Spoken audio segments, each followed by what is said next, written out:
रणभूमी Marathi news.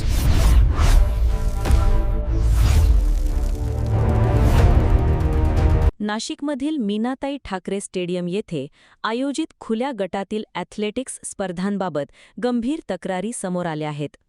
या प्रकरणाची सखोल चौकशी करण्याची मागणी करण्यात आली आहे.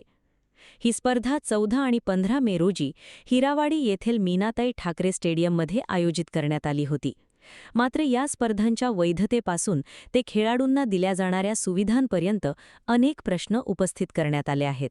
स्पोर्ट्स अथॉरिटी ऑफ इंडिया तसेच वर्ल्ड ॲथलेटिक्स कोच असल्याचा दावा करणारे मंगेश मारुती राऊत आणि त्यांच्या ॲथलेटिक्स यूथ टीमने पत्रकार परिषद घेऊन गंभीर आरोप केले आहेत. तक्रारीनुसार स्पर्धा आयोजित करणारी संस्था धर्मादाय आयुक्त कार्यालयात नोंदणीकृत नसल्याचा आरोप करण्यात आला आहे. तसेच महाराष्ट्र ॲथलेटिक्स असोसिएशनची मान्यता आहे असे सांगून खेळाडू आणि पालकांची दिशाभूल केली जात असल्याचाही दावा करण्यात आला आहे. खेळाडूंकडून 500 ते 1000 रुपये प्रवेश शुल्क आकारले जात असल्याचे सांगण्यात आले आहे.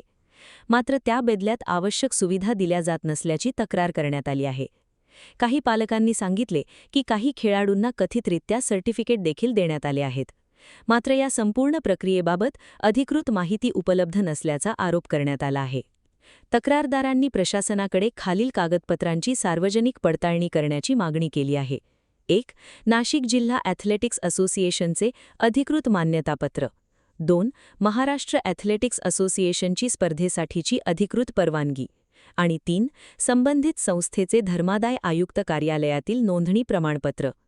जर ही कागदपत्रे उपलब्ध नसतील तर संबंधित स्पर्धा तात्काळ रद्द करण्यात यावी अशी मागणी करण्यात आली आहे. याशिवाय मीनाताई ठाकरे स्टेडियममध्ये कार्यरत काही खासगी प्रशिक्षकांवर शासकीय क्रीडा साहित्याचा वैयक्तिक वापर केल्याचे आरोपही करण्यात आले आहेत. राज्यस्तरीय स्पर्धांसाठी आवश्यक साहित्य उपलब्ध करून दिले जात नसल्याने स्पर्धा आयोजनात अडथळे निर्माण होत असल्याचा दावा करण्यात आला आहे. दरम्यान पत्रकारांनी हेमंत पांडे, संदीप फुकट आणि त्यांच्या सहकारी टीमकडे यासंदर्भात चौकशी केली असता अद्याप कोणतीही स्पष्ट माहिती देण्यात आलेली नसल्याचा आरोप करण्यात आला आहे. तसेच उडवाउडवीची उत्तरे दिली जात असल्याचेही सांगण्यात आले आहे. क्रीडा संकुल प्रशासन आणि काही अधिकाऱ्यांविरोधातही गंभीर नाराजी व्यक्त करण्यात आली आहे. स्पर्धेचे सहसचिव अरुण दराडे यांनी आरोप केला की काही स्वयंसेवकांनी खेळाडूंसाठी जेवणाचा मंडप उभारला होता. मात्र एका क्रीडा अधिकाऱ्यांच्या पतींनी त्या मंडपामध्ये गाडी लावली. स्वयंसेवकांनी गाडी हटवण्यास सांगितल्यावर दादागिरीची भाषा वापरण्यात आल्याचा आरोप करण्यात आला आहे. तसेच मैदानावरील प्रकाश व्यवस्था बंद असणे, स्वच्छतागृह आणि हॉल अस्वच्छ असणे, पिण्याच्या पाण्याची कमतरता आणि आवश्यक क्रीडा साहित्य उपलब्ध नसणे अशा अनेक समस्यांकडे लक्ष वेधण्यात आले आहे. परिणामी आयोजकांना स्वतःच्या खर्चातून स्वच्छता, पाणी आणि इतर सुविधा पुरवाव्या लागल्याचा दावा करण्यात आला आहे. ग्रामीण, आदिवासी आणि आर्थिकदृष्ट्या मागास भागातील खेळाडूंना न्याय मिळावा तसेच क्रीडा क्षेत्रातील कथित गैरप्रकार आणि हुकुमशाही थांबवण्यासाठी प्रशासनाने तातडीने निष्पक्ष चौकशी करावी अशी मागणी करण्यात आली आहे. नमस्कार, मी Mangesh Raut, world athletics coach. येत्या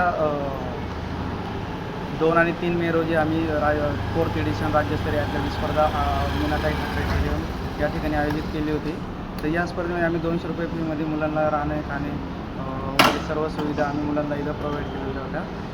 आणि आमची ही जी नाशिक ॲथलेटिक्स फाउंडेशन संस्था आहे ही चॅरिटीला रजिस्टर आहे आणि आम्ही रजिस्टरच्या अंदरच आम्ही ही स्पर्धा कंडक्ट केली होती. आणि आपली पत्रकार परिषद पण झाली होती. मागे सर्व पत्रकार उपस्थित पण होते आपल्या स्पर्धेसाठी. तर आपल्या क्रीडा अधिकाऱ्यांनी पण उल्लेख केला होता की जास्तीत जास्त खेळाडूंनी सहभाग नोंदवा. पण आता इथं जी मीनाताई ठाकरे स्टेडियमला जी ओपन खुल्या गटाची जी ट्रायल होत आहे ती जी नाशिक डिस्ट्रिक्ट ॲथलेटिक्स असोसिएशनच्या नावाने होत आहे ती चॅरिटीला रजिस्टर पण नाही आहे. आणि त्यांनी आपल्या स्पर्धेबद्दल, आपली जी 4th एडिशन आहे त्या स्पर्धेबद्दल पण त्यांनी ग्राउंडवर चुकीचे मेसेज दिले होते की या स्पर्धेला कोणी खेळलं तर आम्ही त्यांना बॅन करू. तर अशा गोष्टी पण इथं घडत आहे. आणि त्यांच्याकडे काही पत्रकारांनी त्यांच्याकडे मागणी केली असं तर त्यांनी ते कोणत्याही प्रकारचे डॉक्युमेंट त्यांना सादर केले नाही. उडाउडीचे उत्तर दिले. कोणीही त्यांच्या समोर येत नाही. आणि पत्रकारांचं असं उडाउडीचं उत्तर देणं म्हणजे याचा अर्थ असा आहे काही अनलिगली आहे. यांनी अशा स्पर्धा कंडक्ट करून आणि स्वतः आम्ही आशियानचे कोर्टामध्ये आमची केस चालली, आम्ही स्वतः मेंबर आहे. आणि आम्हाला माहिती आहे का आपण चॅरिटेबल रजिस्टरमेंट आपण स्पर्धा का कंडक्ट करतो. तरी यांनी याचं उत्तर पण दिलं नाही. आणि या सगळ्या गोष्टी अशा प्रकारे उघड होत आहे. आणि अशा स्पर्धांना स्थगिती आणणं खूप गरजेचं आहे, नाही तर हे असं खेळाडूंचं नुकसान होत राहील आणि असं ऑडॉप्टच्या नावाने 10-15 वर्षापासून खेळाडूंचे लुटालूट पण चालू आहे आणि यांनी 500-1000 रुपये फी घेऊन खेळाडूंना कोणत्याही प्रकारचं काही सुविधा पण दिल्या नाही, पाणी दिलं नाही, काय दिलं नाही, फक्त पैसा येऊ द्या बस एवढंच यांनी टार्गेट ठेवलेलं आहे.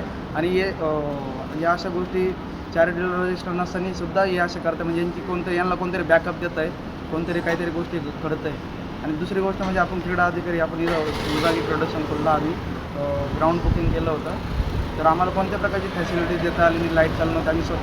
आम्ही स्वतः खर्च करून आम्ही साफसफाई केली, ग्राउंडची वगैरे बाथरूम वगैरे क्लिनिंग केले. आणि मागच मी आता एक व्हिडिओ व्हायरल केली आहे माझी इंस्टाला वगैरे, आता व्हिडिओ आहे इंजेक्शनची, तर बाथरूम पूर्ण भरलेले होते इंजेक्शनने, तर ते पण आम्ही ओपन केलेलं आहे. पण इथं कोणत्याही क्रीडा अधिकाऱ्याची असं कोणत्या प्रकारचं असं रिस्पॉन्स दिसत नाही आणि टाळाटाळी उत्तरं देते असं, आणि पत्रकार लोकांना पण असं उत्तरं देऊ नाही राहिले. तर अशा स्पर्धेवर पण आणि अशा जे क्रीडा अधिकारी आहे यांच्यावर पण थोडं विचार करून यांच्यावर काहीतरी निर्णय घेतला पाहिजे.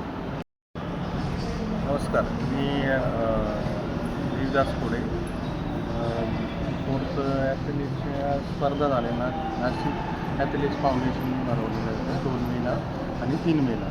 त्यावेळेस कमी पैशामध्ये आणि जी विद्यार्थ्यांना जे सुविधा पाहिजेत होत्या त्या नाश्त्यापासून पाण्यापासून आणि बाकी साफसफाई सर्व पद्धतीने एकदम सुंदर केलेल्या होत्या. बाकीच्या स्पर्धेच्या मानाने ह्या स्पर्धेला अतिउत्तम सुविधा केलेल्या होत्या आणि ह्या स्पर्धेचे नियोजन अतिउत्तम आणि चांगल्या प्रकारे केलेले होते. अशा स्पर्धा आत्तापर्यंत मी जेवढ्या स्पर्धा केल्या इथं अशा सुविधा कमी पैशामध्ये अजूनपर्यंत कोणी दिलेल्या नाही. प्रत्येक वेळेस पाण्याची टंचाई, स्वच्छता नाही, ग्राउंडवर काही कचरा गवत वाढलेला आहे.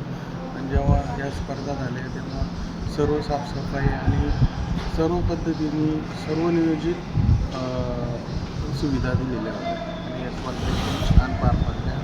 भविष्यात चांगले विद्यार्थी या अशा स्पर्धेच्या ह्याच्यानी घडू शकतात, कारण जेणेकरून विद्यार्थ्यांना स्पर्धेसाठी आल्यानंतर त्यांना सुविधा मिळणे खूप गरजेचे असते आणि त्या पद्धतीने त्या सुविधा व्यवस्थित. प्रतिनिधी चंदन खरे, रणभूमी मराठी न्यूज, नाशिक.